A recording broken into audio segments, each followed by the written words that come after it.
Alhamdulillahi Rabbil Alamin.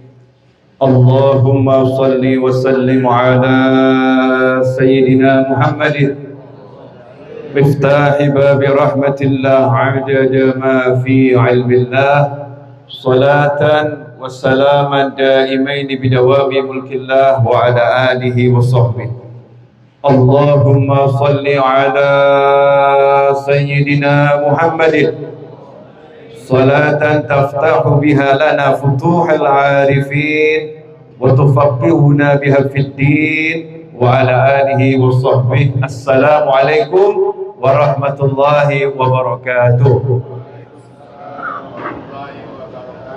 Alhamdulillah, tidak terasa kita sudah 1 hari berada di kota Nabi, dan sudah 1 hari kita menjadi tamunya Nabi Muhammad sallallahu alaihi wasallam. Insyaallah kita tidak meninggalkan tempat ini kecuali dosa kita sudah terampuni dan kita termasuk orang-orang yang sudah terdaftar dicintai oleh Allah Subhanahu wa taala dan mendapatkan syafaatnya baginda Muhammad sallallahu alaihi wasallam. Dalam sebuah riwayat disebutkan ada 1 orang keluar dari rumahnya menuju suatu kota. Kemudian di tengah jalan dia bertemu dengan seorang pria, yang pria itu dengan sengaja memang mau menghadangnya. Jadi ditunggu-tunggu, targetnya ini sudah ditarget ya, kalau dia lewat akan dihadang oleh pria tersebut. Maka begitu ketemu dengan targetnya dihadang, yang hadang tadi nanya, kamu mau kemana? Dijawab, mau ke kota itu. Ngapain kamu ke sana? Mau cari duit, urusan kerja, ada hajat, urusan dunia. Maka dijawab, tidak. Lantas kenapa kamu ke sana? Saya rindu pada salah seorang saudara saya seiman, saudara saya di jalan Allah Subhanahu wa ta'ala. Maka yang menghadang tadi kembali bertanya, apa kamu enggak punya niatan yang lain? Dijawab lagi, enggak, niatan saya cuma 1, pengen ketemu saudara saya karena rindu dan dia saudara di jalan Allah Subhanahu wa ta'ala. Maka yang menghadang tadi menunjukkan identitasnya, membongkar rahasianya. Beliau berkata, sesungguhnya saya malaikat. Sesungguhnya saya malaikat. Saya sengaja menyamar menjadi manusia atas perintah Allah Subhanahu wa ta'ala. Saya disuruh nanya kepada kamu dan disuruh menyampaikan kabar gembira. Karena kamu pergi dari rumahmu, meninggalkan rumahmu ke tempat saudaramu di kota yang lain tadi hanya karena cinta di jalan Allah Subhanahu wa ta'ala, maka kabar gembira dari Allah, Allah pun mencintaimu. Allah pun mencintaimu.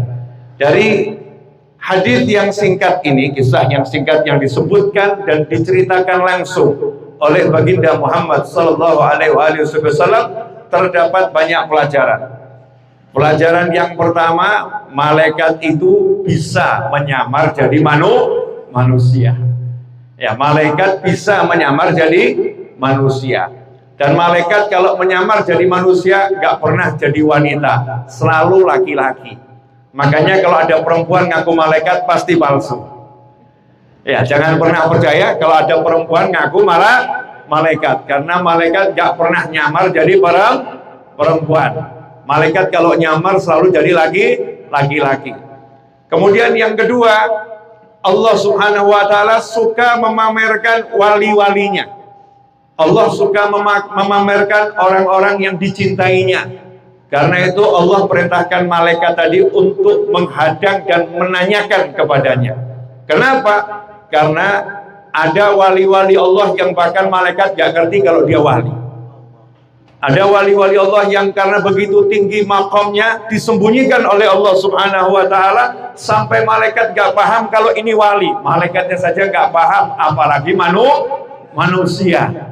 Manusia-manusia yang terkenal di alam langit yang tinggi Sehingga kadang malaikat yang tugas di bumi gak paham kalau ini wali-wali Allah subhanahu wa ta'ala. Allah ingin tunjukkan kepada malaikatnya, ini adalah waliku, maka disuruh menghadang, ditunjukkan orangnya, kemudian disuruh nanya, dan pertanyaan itu Allah ingin kasih tahu jalannya menjadi wali Allah karena amalan itu. Bukan karena banyaknya sholat sunnah, bukan karena banyaknya puasa sunnah, bukan karena banyaknya berzikir, tapi karena dia punya rasa cinta, mahabbah, cinta kepada saudara muslim yang lain, sehingga dia rela meninggalkan keluarganya, rela meninggalkan pekerjaannya, rela meninggalkan kesibukannya, hanya pengen ketemu saudaranya di jalan Allah subhanahu wa ta'ala. Nah, kemudian malaikat tadi disuruh mengumumkan cintanya Allah. Karena kamu mencintai saudaramu, maka Allah cinta sama kamu. Di situ ada pelajaran, kalau ada orang punya kebaikan yang nilainya tinggi, kita disuruh menguatkan kebaikannya. Pertahankan untuk kebaikanmu. Yang menyebabkan kamu dicintai Allah adalah karena kamu pergi dari satu kota ke kota yang lain, karena cintamu kepada saudaramu di jalan Allah subhanahu wa ta'ala. Karena itulah dikatakan seorang mukmin idza mudih, kalau dia dipuji, rabbal iman fi qalbi, maka iman di hatinya akan semakin kuat.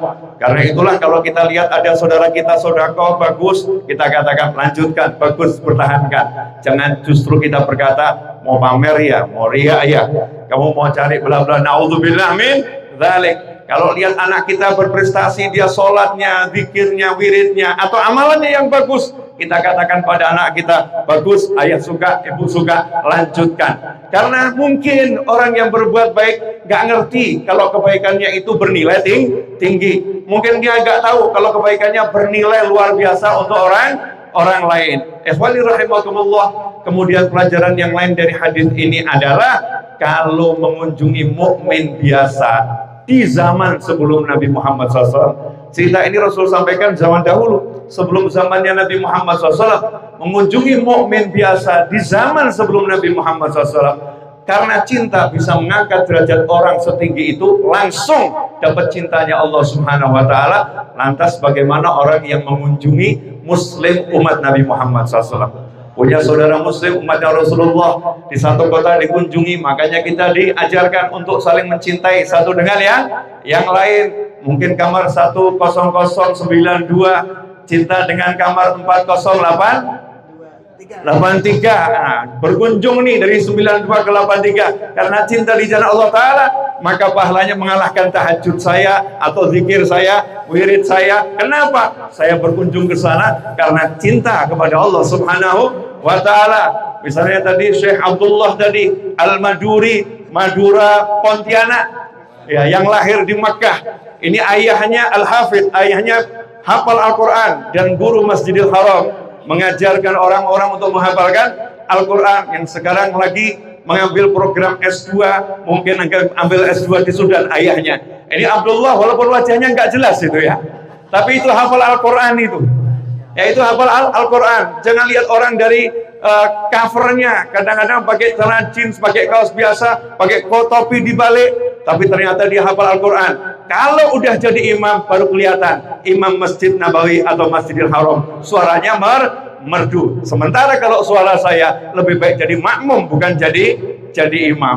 Nah, ini luar biasa, ada amalan begitu. Apalagi sekarang kita bukan mengunjungi saudara-saudara yang di depan ini, ya, bukan mengunjungi beliau-beliau, bukan, tapi kita mengunjungi manusia yang paling beriman, manusia yang paling bertakwa, manusia yang paling mulia, manusia yang paling dicintai Allah Subhanahu wa ta'ala. Pasti kita mendapatkan cintanya Allah Ta'ala.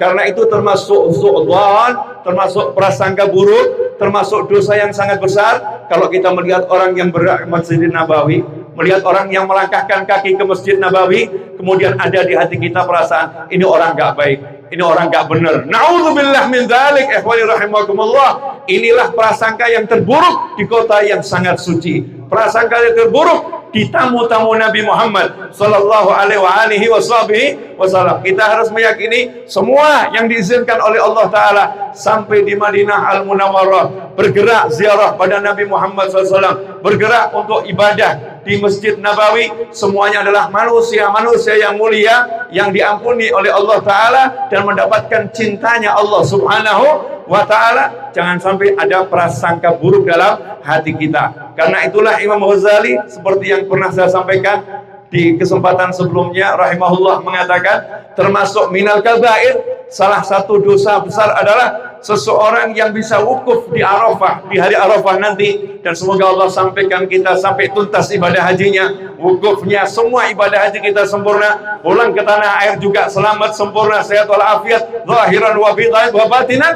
Sungguh suatu dosa besar kalau ada orang wukuf di Arafah masih menganggap di situ ada yang belum diampuni oleh Allah Subhanahu wa Ta'ala. Termasuk kalau dirinya merasa belum diampuni Allah, itu dosa terbesar kita.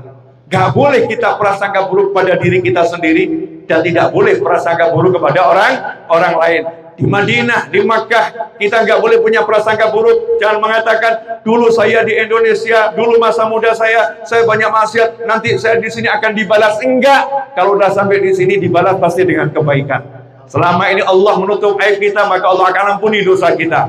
Allah akan bersihkan kita dengan cara yang lembut. Jangan pernah berpikir kita akan dibalas dengan begini, dibalas dengan begini, dibalas dengan begini. Itu semua pemikiran yang salah, yang tidak pernah diajarkan oleh ulama dimanapun berada, yang mengerti ilmunya Allah dan ilmunya Nabi Muhammad Sallallahu Alaihi Wasallam. Siapa yang udah sampai ke sini, yakinlah kalau antum ini termasuk tamunya Allah, tamunya Nabi Muhammad Sallallahu Alaihi Wasallam. Baru tamu saya saja, saya akan muliakan. Bagaimana kalau itu tamunya Nabi Muhammad Sallallahu Alaihi Wasallam? Pasti Allah akan memuliakannya dengan kemuliaan yang luar biasa. Karena itu manfaatkan prasangka baik ini, minta yang baik-baik sama Allah Subhanahu wa Ta'ala. Jangan pernah berpikir yang jelek sekecil apapun. Jangan pernah berpikir yang jelek. Saya pun minta sama Allah. Saya minta di sini, ya Allah, kirimkan hujan minimal sekali selama saya ada di Madinah.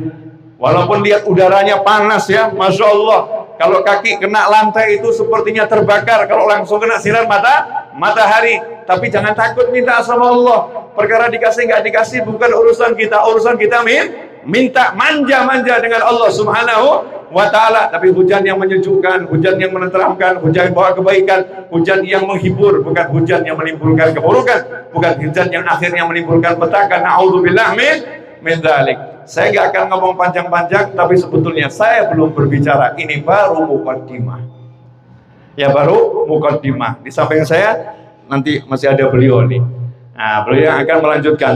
Tadi ada yang di samping kiri ini kelihatannya ya anak-anak muda, tapi ada yang lulus dari Hadramut, yang lulus dari Darul Mustafa, dari itu yang lulus dari sana itu udah kategori ulama, itu udah kategori ulama alim. Saya ini cuman mondok 2 bulan ya, plus ya 2 bulan plus ya, plusnya nggak banyak, plusnya cuman 6 bulan ya. Totalnya mondok saya itu sebenarnya 7 bulan, 1,5 bulan sama 6 bulan, 7 bulan saya mondok. Saya hanya nyantri dengan guru saya mondar mandir selama 10 tahun. Tapi kalau di pesantren hanya kurang lebih 7 bulan. Nggak bisa apa-apa, cuman dikasih karunia Allah pintar ngomong. Ya, pandai ngomong. Nah, Allah kasih kemampuan saya pandai ngomong, saya pakai ini kepandian ngomong ini, mudah-mudahan jadi barokah dan manfaat. Kalau saya habiskan sekarang, besok mau ngomong apa kan repot. Makanya sore hari ini nggak usah banyak-banyak, biar nanti waktunya masih luang. Sebagai penutup, saya mau kasih satu yang saya pelajari hari ini. Pulih. Ada dua. Ya, waktu naik bis dari Jeddah menuju Madinah. Saya kan di depan tuh nggak boleh balik ke belakang sama kernetnya itu ya. Diajak ngobrol terusnya. Itu obrolannya apa itu ya? Obrolannya apa? Ya, dia nanya sama saya. Saya lihat tadi ketika kamu bilang Al-Fatihah, satu bis langsung baca surat Al-Fatihah. Padahal ini jamaah haji Indonesia nggak ada yang bisa bahasa Arab menurut dia. Kok dia bisa paham? Dia bisa paham, mereka bisa paham. Al-Fatihah, ya langsung semuanya baca surat Al-Fatihah. Saya jawab, iya teman-teman saya mungkin nggak bisa bahasa Arab, mungkin. Tapi orang Indonesia itu walaupun nggak paham huruf Arab, bahasa Arab nggak paham, tapi semuanya pandai baca Al-Quran dan banyak yang hafal Al-Quran. Meskipun nggak bisa bahasa Arab. Akhirnya nanya, Indonesia itu di mana? Jadi masih ada itu ya orang yang belum paham Indonesia itu di mana gitu ya. Dan mereka terkagum-kagum dengan kepandaian kita membaca Al-Quran. Walaupun baca surat Al-Fatihah gitu ya, dengan satu kata Al-Fatihah, semua kompak baca Al-Fatihah, itu membuat orang jadi kaget. Oh, ternyata di Indonesia orang-orangnya ahli Al-Quran. Oh, ternyata orang Indonesia suka baca Al-Quran. Terus nanya, Indonesia itu di mana? Saya sedikit kaget. Masih ada juga ya orang yang nggak tahu Indonesia itu ada di mana. Itu yang pertama. Cerita yang kedua yang saya baca dari buku. Dari pagi saya jalan-jalan, ya hobi saya itu cari buku. Ya cari buku. Jadi berapa toko buku yang ada di Madinah ini, ya di depan pintu yang sana ada, kemudian di tempat makan-makan sana ada, di bawah sini Movenpick pojok juga ada. Hobi saya cari kitab. Nanti di Jarir Bookstore juga ada. Pokoknya cari kitab ya, cari buku. Nah, salah satu buku yang saya beli ada tadi saya baca satu cuplikan lucu. Buat saya lucu ya, karena selera humor kita kan beda-beda. Ya, kadang-kadang saya ditertawakan sama teman saya, Habib joknya jok bapak-bapak. Kami anak muda nggak paham. Jadi kadang anak muda ketawa, saya juga bingung lucunya di mana. Ya, saya ketawa, anak muda juga bingung lucunya di mana. Mungkin ini nggak lucu, tapi mudah-mudahan ini manfaat. Mudah-mudahan manfaat. Setiap orang itu akan bisa menyampaikan kebaikan. Ya, akan bisa menyampaikan kebaikan, tentunya dengan cara. Ya, dengan cara. Harus dengan cara yang baik. Kalau caranya nggak baik, kebaikan ini nggak akan laku dijual. Kebaikan ini nggak akan laku dijual kalau caranya tidak baik. Makanya ketika hijrah, Nabi Muhammad SAW ketika hijrah ngajak sahabat itu melakukan dakwah yang mudah, nggak repot. Ayuhan nas, umat manusia, afsus salam. Kalau ketemu sesama muslim ucapkan salam. Assalamualaikum warahmatullah. Dulu buat orang-orang yang paham bahasa Arab, ngerti kalimat ini luar biasa. Karena itu langsung pernyataan, kamu selamat, saya jamin kamu selamat. Kamu dapat rahmatnya Allah, dapat berkahnya Allah. Artinya kamu selamat, saya nggak akan ganggu kamu, saya nggak akan gunjing kamu, saya nggak akan mencela kamu, saya nggak akan menghina kamu. Kalau ada yang mencela kamu, saya akan bela. Kalau ada yang menyakiti kamu, saya akan bela. Itu artinya assalamualaikum. Sebagian maknanya seperti itu. Afsus salam. Kemudian yang kedua, at'imu ta'am, traktir orang. Enak ya dakwahnya Nabi Muhammad SAW. Traktir, ajak makan. Ya, ajak makan. Kadang-kadang kita ini diajak pengajian tapi nggak pernah diajak makan. Nah, ini nanti makannya ya, saya ajak semuanya makan nanti ya setelah maghrib. Ya, jangan khawatir. Makanan akan saya keluarkan setelah maghrib. Ya, saya siapkan untuk semuanya. Boleh nambah, tapi setelah maghrib. Di mana? Di restoran nanti. At'imu ta'am, washolli billail wan nas niyam. Nah, kalau urusan sholat ibadahmu dengan Allah Subhanahu wa taala waktu malam yang orang nggak ngerti, wan nas niyam. Orang lagi tidur, kamu sholat, nggak ada orang yang tahu. Tadkhulul jannah bisalam. Kamu akan masuk surga diiring ucapan selamat oleh para malaikat. Yang menarik perhatian saya, ternyata Rasul ngajari ucapkan selamat, ajak makan. Ucapkan selamat, ajak makan. Dan ajaran Nabi Muhammad SAW ini dipakai sampai sekarang. Makanya ketika ada bisnis, orang pengen buat deal dalam bisnisnya, pertemuannya adalah di meja makan. Sambil ngopi, sambil makan snack atau makan besar, di meja makan itulah terjadi transaksi bisnis yang luar biasa. Karena itulah kalau melihat pengajiannya para masyayikh, para habaib, para kiai tidak pernah lupa. Di situ pasti ada jamuan makan. Karena di jamuan makan itulah terjadi obrolan yang nikmat. Nah, seringkali orang bingung bagaimana mendidik anak. Sebetulnya cara mendidik anak yang paling mudah adalah diajak duduk makan, ngobrol sambil makan, sehingga tidak terkesan menggurui, tidak terkesan menasihati. Obrolan santai dengan anak sambil makan, sambil minum. Itulah yang diajarkan Nabi Muhammad Sallallahu Alaihi Wasallam. Nah, tadi yang saya baca begini, ada penjual madu dan di sampingnya penjual cuka. Penjual madu dan penjual cuka.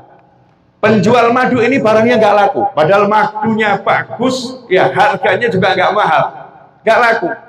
Penjual cuka ini larisnya cukanya luar biasa. Maka si penjual madu nanya sama penjual cuka, kenapa saya melihat ke orang-orang menjauhi saya padahal saya jualan madu? Sementara kamu yang jualan cuka kok diserbu orang, semua pada beli cukamu. Ini kenapa? Maka dengan santai penjual cuka itu berkata, mohon maaf, saya lihat kamu jual madu tapi pakai lisan cuka. Sementara saya jual cuka pakai lisan madu. Paham maksudnya? Ya, semoga paham. Kalau nggak paham nggak apa-apa. Ya, kita nggak harus paham sekarang. Ya, nggak harus paham sekarang. Informasi itu yang penting diterima dulu. Kalau paham sekarang, alhamdulillah, nanti minta tambahan pemahaman lagi. Kalau belum paham, nanti akan dipahamkan oleh Allah Subhanahu wa Ta'ala. Saya jual cuka pakai lisan madu yang enak, yang menyenangkan. Sementara kamu jual madu lisannya cuka, nggak enak, maka nggak ada orang mau beli. Seringkali kita menyampaikan kebaikan ibarat madu, tapi caranya seperti cuka sehingga orang menjauhi. Tapi banyak orang jualan cuka, jual barang yang mungkin hal-hal yang nggak baik, tapi caranya indah, caranya halus, caranya menyenangkan sehingga didatangi oleh orang-orang. Nah, mudah-mudahan kita termasuk penjual madu yang jualannya dengan cara-cara yang lebih indah dari madu, nikmat sehingga semuanya pengen nambah lagi dan menjadikan badan kita sehat. Ciri-ciri orang yang suka, ya, ciri-ciri orang yang suka dengan kebaikan adalah kalau dia mendengarkan kebaikan badannya seger. Nah, kalau kita dengar kebaikan badan kita seger nih, ini ciri-ciri kita nih min ahlil jannah insyaallah. Tapi kalau dengar kebaikan kok greges, nah ini perlu dipertanyakan diri kita. Ya, kalau habis kita nih dengar kebaikan, ceritanya orang baik-baik, kok tambah greges, badan kita nggak enak semua. Di diri kita ada sesuatu, syai'un yang harus diperbaiki ya. Sesuatu yang harus kita perbaiki. Apa itu? Dan saya lihat nih semua, padahal asar mungkin tadi capek, lelah dan sebagainya. Ternyata mendengarkan obrolan-obrolan ini, semuanya jadi diam asyik gitu ya. Diam asyik. Saya yakin ini pertanda kita termasuk orang-orang yang digemari, digandrungi oleh kebaikan dan suka dengan kebaikan. Hakadza wal afu minkum, jazakumullahu khairan. Terima kasih kepada Dio Group yang telah mengumpulkan kita bersama di Madinah Al-Munawwarah. Semoga dibalas dengan kebaikan oleh Allah Subhanahu wa Ta'ala, dan semoga semua perkara kita dunia akhirat dibereskan oleh Allah Subhanahu wa Ta'ala tanpa susah payah, tanpa masalah, dengan mudah dan menyenangkan. Wassallallahu ala sayyidina Muhammadin wa alihi wasallam walhamdulillahirabbil alamin. Wal afu minkum. Perkenalkan, nama saya tertulis bahasa Arabnya nun waw fa'lam, Naufal bahasa Arabnya. Artinya adalah pria tampan. Ya, artinya adalah pria tampan. Di riwayat yang lain, Naufal itu artinya adalah seorang yang dermawan. Di riwayat kamus yang lain, Naufal itu artinya serigala. Maka biasanya menjadi serigala jadi-jadian itu pria tampan. Kalau nggak percaya, lihat filmnya. Betul ya? Yang jadi serigala jadi-jadian itu pria tampan. Dan kebetulan saya lahir 15 Rajab. Nah, biasanya serigala itu munculnya waktu purnama. Lengkap sudah ini ya. Waktu purnama jadi serigala tapi dermawan dan tampan. Nah, ternyata waktu saya lahir, orang tua saya bilang sama pencatat kelahiran, tulis namanya Naufal. Dia tulis Naufal, tapi A-nya keliru jadi E. Maka terjadi perubahan nama dari Naufal menjadi Novel. Saya lahir 24 Juli, ternyata yang mencatat kelahiran lupa, yang dicatat bukan tanggal lahir tapi tanggal keluar dari rumah sakit, menjadi tanggal 27 Juli. Dan itu keberkahan buat saya. Orang tua saya nggak pernah merubah karena nggak mau mengecewakan yang nulis. Jadi saya punya nama akhirat, nama dunia Novel, nama beken nggak usah cari-cari Novel ya. Kemudian tanggal lahir ada 2 sedikitnya, yang Masehi Hijriahnya 1, jadi ulang tahun saya setahun bisa 3 kali. Semakin banyak ulang tahunnya, semakin banyak rezekinya. Hakadza wal afu minkum. Wassalamualaikum warahmatullahi wabarakatuh.